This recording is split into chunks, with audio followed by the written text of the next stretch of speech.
Hi, we're back. Another day. All right, today we're doing lesson 10.4 to identify, name, and describe cylinders. It says, how can you identify, name, and describe cylinders? That's our essential question.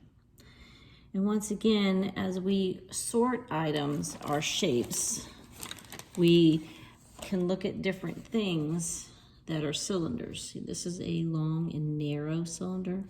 It has a flat surface, top and bottom, but the rest is round. At home here, for shapes, I have two. I have a skinny one and a larger one. So if I was to sort my shapes, I would be putting those there.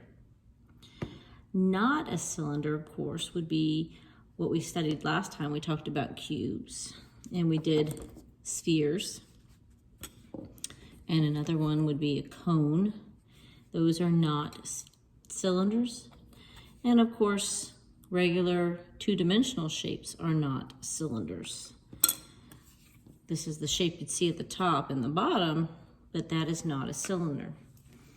So when you would go on there, if you could find shape pictures, you can put them on the sorting mat. If not, you can just draw them. And remember, when you draw a cylinder, you make it's like an oval. And then you do your smiley face. And then you connect it. You can even do it on its side. Maybe I'll make a really big one.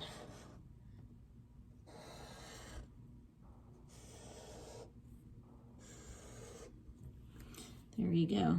There's two cylinders. And of course, not cylinders. Hopefully you're practicing how to draw these shapes on some free time.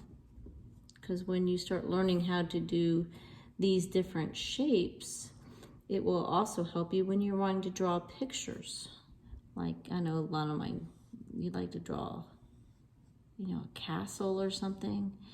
And in order to give it dimension, just like you do on the sphere, you could actually draw lines to give it the shape of the castle.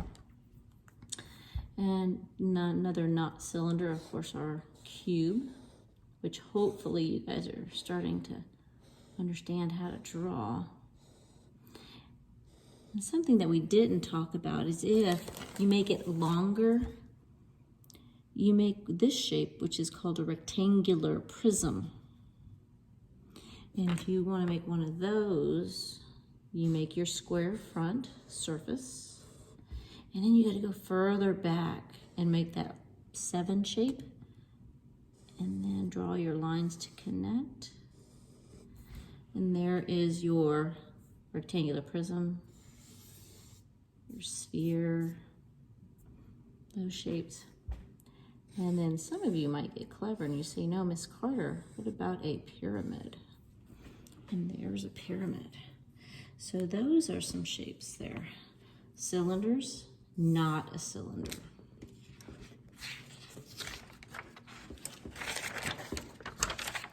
And let's look on the back. Now, here you get tricked, trying to trick you a little bit. It says cylinder, but then it says, circle the words that describe a cylinder. Does a cylinder have a flat surface? I would say yes. Does it have a curved surface? I would say yes. So yes, I would circle both of those. And then it's going to ask you down here on number 2, how many flat surfaces are there? So make sure you count your flat surfaces. You would say that you don't have cylinders at your house, but I bet you do, because if I show you right here, here are just some cylinders I have in my house. There's cylinders. All these are cylinders. Cylinders are a very common shape.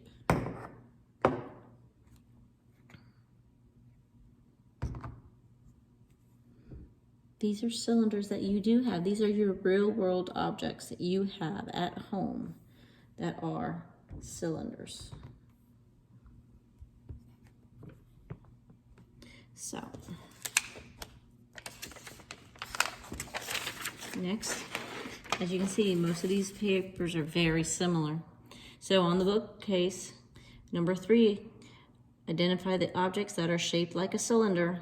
Mark an X on those objects. And they could be tall and skinny. They could be short. So there are one on each shelf. Remember what describes a cylinder. 2 flat surfaces. 2 flat surfaces and a curved surface. So look, there's one on each shelf. Put an X on those objects.